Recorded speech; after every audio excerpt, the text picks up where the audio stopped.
За Баян Өлгөн аймгийн Өндөрдгөөс Дурантуй ийм сайхан хангаа байна. Ховд гол дундуур нугсан Өлгөө бот. За наадуудын аялалтай том бүгд сайхан хайранд өчөөд өнөөдөр Баян Өлгөн аймтад танилцж байна.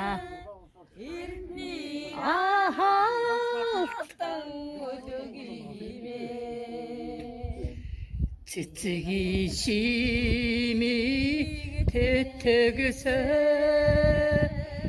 цэнгэлийн хаа дууцаар манайха бүгд насаараа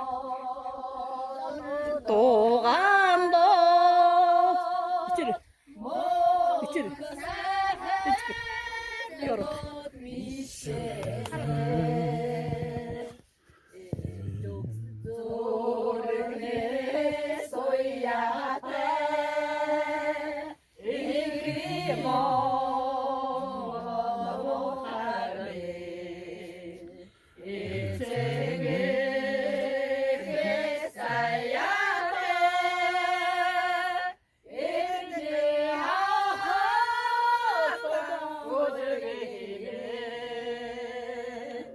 цэцгийн шимийг тэтгэсэ